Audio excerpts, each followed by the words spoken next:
नमस्कार, प्रिया क्रिएशनमध्ये आपल्या सगळ्यांचं मनापासून स्वागत। आजच्या ह्या व्हिडिओमध्ये आपण ब्लाऊजवरून माप कशी घ्यायची आहे हे पाहणार आहोत। हा फोर्टेक्स ब्लाऊज आहे 36 साइजचा। तर ह्याचं माप घेऊन कटिंग कसं करायचं हे बघणार आहोत। या व्हिडिओमध्ये फक्त माप कशी घ्यायची आहेत ते सांगितलेलं आहे। नेक्स्ट व्हिडिओमध्ये याचं अस्तरवर डायरेक्ट कटिंग कसं करायचं ते सांगणार आहे। तर हा फोर्टेक्स ब्लाऊज आहे कस्टमरने मापासाठी दिलेला। जेव्हा आपण ब्लाऊजवरून एखादा माप घेतो तर तेव्हा ते कस्टमरने लास्ट टाइम ब्लाऊज घालून पाहिलेलं असावं, त्याला ते व्यवस्थित बसलेलं असावं, किंवा जरी आपण स्वतःचा जरी ब्लाऊज मापासाठी घेत असेल तरी तो लास्ट टाइम घातलेला असावा ब्लाऊज, म्हणजे कळतं आपल्याला ब्लाऊज व्यवस्थित बसतो आहे की नाही बसत आहे। खूप जुना ब्लाऊज असेल तर मापांमध्ये बरेचसे चेंजेस होतात, त्याच्यामुळे कधी-कधी ब्लाऊज व्यवस्थित बसत नाही। त्याला तर ही माप कशा पद्धतीने घ्यायचे हे मी सांगितलेलं आहे या व्हिडिओमध्ये। तर सगळ्यात पहिल्यांदा बॅक साइडने माप घ्यायचे आहेत।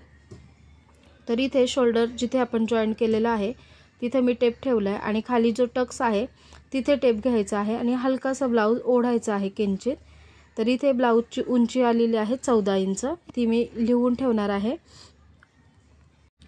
आता बॅकचा गळा दोन प्रकारे आपण मोजू शकतो। तर इथे हे जे दोन टक्स आहेत त्याच्या सेंटरला बरोबर टेप ठेवला आणि ही जी बॅकची पट्टी तयार आहे ती मोजून घेतली। तर ती माझी आलेली आहे 5 इंच।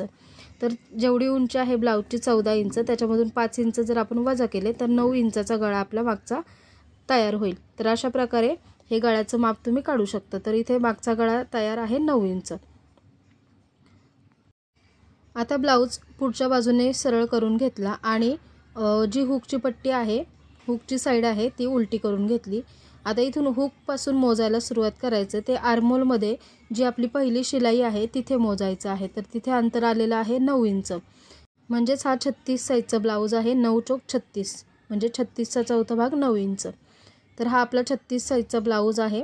हलकसं ओढायचं आहे किंचित आणि मग माप घ्यायचं आहे। तर मी इथे छातीचं माप लिहून घेतलं। आता कमरेचं माप घ्यायचं आहे। तर कमरेचं माप घेण्यासाठी जी आयची पट्टी आहे तर ती जी आपण बाहेर काढत असतो थोडीशी, तर ती पट्टी जी आहे आयची जेवढी बाहेर आलेली आहे ती सोडून द्यायची आहे आणि तिथून पुढे टेप ठेवायचा आहे। तर बघू शकता इथे एवढी पट्टी एक्स्ट्रा आहे, तर इथे टेप ठेवलेला आहे आणि इथून कंबर मोजून घ्यायची आहे गोल राऊंडमध्ये। तर पूर्ण हा कमरेचा जो भाग आहे तो मोजून घ्यायचा आहे। तर इथे माझा आलेला आहे 32 इंच। आता बाहीचं माप घ्यायचं। तर जिथे बाही जोडलेली आहे तिथे बरोबर टेप ठेवायचा आहे आणि इथे जिथे बाही संपते तिथपर्यंत पाहायचं किती आलेलं आहे। तर इथे आलेलं आहे 8.5 इंच। आता दंडघेराचं माप घ्यायचं आहे। तर स्लीव्ज उलटी करून घेतली आणि इथे सेंटरला अशी फोल्ड केली सुरुवातीला आणि इथं दंडघेराचं माप घ्यायचं आहे। तर इथे व्यवस्थित सेंटरला फोल्ड केली एकसारखी आणि इथून टेप ठेवला आणि जी पहिली शिलाई आहे तिथपर्यंत माप घेतलं। त्याचा आलेला आहे 5 इंच, दंडघेर आहे 5 इंच। आता पुढचा गळा मोजून घ्यायचा आहे। तर ब्लाऊज सरळ करून घेतला हुकची जी बाजू आहे तिथे आणि शोल्डर पासून टेप ठेवलेला आहे फ्रंटचा गळा मोजण्यासाठी आणि जिथे गळ्याचा गोलाकार राऊंड आहे तिथपर्यंत हे मोजायचं आहे। तर इथे टेप ठेवलाय आणि इथे गळा आलेला आहे माझा 5.5 इंच, किंवा अशा पद्धतीने सुद्धा तुम्ही फोल्ड करून टेप बघू शकता। तर इथे 5.5 इंचावर टेप फोल्ड होते। तर 5.5 इंच पुढचा गळा तयार आहे। इथे हुकायची पट्टी सुद्धा मोजून तुम्ही पुढचा गळा मोजू शकता। तर इथे 7.5 इंच तयार आहे। त्याच्यामध्ये आपलं 1 इंच शिलाईमध्ये जातं म्हणजे 8.5 इंच होतं आणि 8.5 इंच ते आणि प्लस 5.5 इंच पुढचा गळा म्हणजे आलेला आहे 14 इंच, म्हणजे आपला पुढचा गळा 5.5 इंचाचा बरोबर आहे। आता शोल्डर पट्टी मोजायची आहे। तर इथे तयार शोल्डर पट्टी आहे 2.5 इंच, जिथे आपण शोल्डर जोडलेला आहे तिथे आणि जिथे बाही जोडली जाते तिथपर्यंत ही पट्टी मोजायची आहे। तर ती 2.5 इंच आलेली आहे। आता दोन्ही बाजूची योकपट्टी मोजून घ्यायची आहे। तर इथं योकपट्टी आलेली आहे हुकायच्या पट्टीच्या साईडला 3 इंच आणि कमरेच्या साईडला 2 इंच। आता आर्महोल राऊंड मोजून घ्यायचा आहे, त्यामुळे फिटिंग करताना आपल्याला व्यवस्थित फिटिंग करता येते।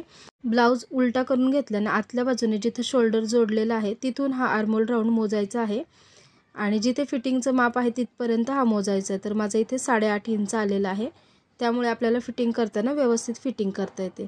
तर ही सर्व मापं घेऊन झालेली आहेत। याचं कटिंग कसं करायचं आहे डायरेक्ट अस्तरवर ते मी नेक्स्ट व्हिडिओमध्ये सांगणार आहे। तर व्हिडिओ तुम्हाला जरा जरी हेल्पफुल वाटला असेल तर व्हिडिओला एक लाईक करा आणि चॅनलला सबस्क्राईब करा अशाच नवीन व्हिडिओ पाहण्यासाठी। तर आता आपली मापं काय काय आलेली आहेत ती पाहूया। तर पूर्ण उंची आहे 14, छाती आहे 36 इंच, त्याचा चौथा भाग 9 इंच, कंबर आहे 32 इंच, बाही 8.5 इंच, दंडघेर 5 इंच, मागचा गळा 9, पुढचा गळा 5.5 इंच, बॅकपट्टी 5 इंच तयार, शोल्डर पट्टी 2.5 इंच तयार, योकपट्टी 3 इंच आणि 2 इंच आणि मुंडा राऊंड आलेला आहे 8.5 इंच. तर ह्याचं कटिंग पाहण्यासाठी चॅनलला सबस्क्राईब करा, म्हणजे तुम्हाला येणाऱ्या माझ्या प्रत्येक व्हिडिओचं नोटिफिकेशन मिळेल आणि व्हिडिओ पाहता येतील. धन्यवाद.